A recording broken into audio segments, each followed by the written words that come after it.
This game is called Vast Realms, basically a game inspired off Rogue Lineage, except for it's actually taking off somewhere. It's still an alpha, so that's an excuse for them to be lazy with their updates. Enjoy this video, by the way, it has all the information you might need. I'm going to start this video off by talking about the races, and it should help you figure out what race you are, if you haven't checked the Trello already. So starting off with Eclipson, it's a knockoff Ashen, has 2 times heat resist, and takes less block fatigue buildup. The next race is Goblin. It just wall swipes. It's all it does. It just takes gold. The next race is Fairy. It can turn into a pixie form to go 2 times as fast as the average player, which sounds really good. However, you can't use it when you're in combat, so it's basically useless. Then you got Slime. You can Vor knocked players and morph into them. You can fully morph into them at level 3. So in short, it's just a nerfed Mandrazen. Demon at level 8 gets a skill that causes you to go into true form, more health regen, more speed, more damage. It's a really good race. Next race is Octocock, literally the best race. Has a mini bomb projectile that AoE explodes upon impact of anything solid, and then it slows down all the people in the range of it, which is really good, especially for this game where everyone likes to run away. I'm going to do a tier list of the classes in the game currently, starting from worst to best. Fist. Fist has high DPS, however its hitboxes are way too small to even be considered useful. It has 2 moves and 2 passives.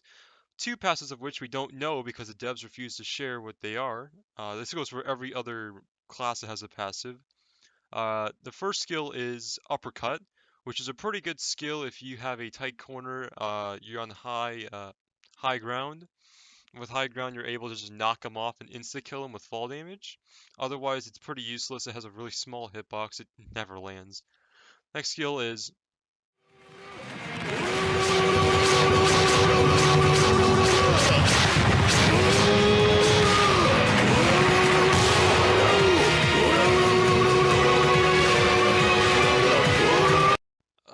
anyways. The next class is going to be Dagger. It's a pretty solid class. It's nothing special. It definitely needs a buff in some areas.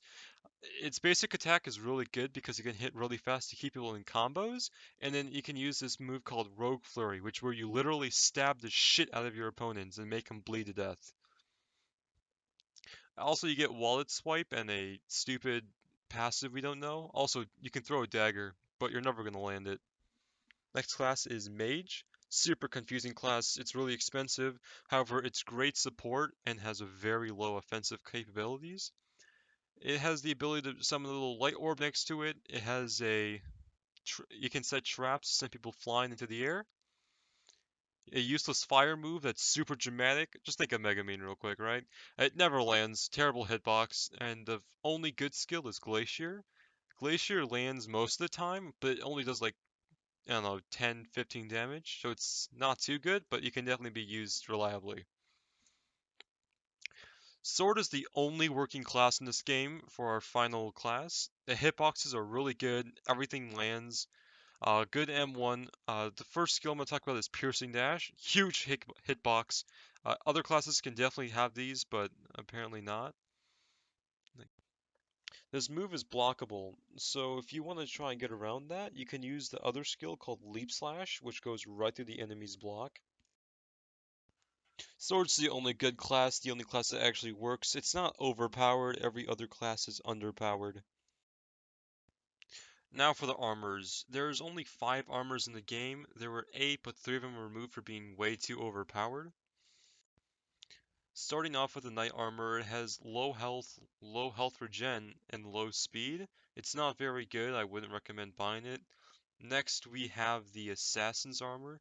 This is definitely an armor you'd wear as a newer player when you're just starting out. It has the best base speed, and it has a nice little health regen boost, but gives no max HP.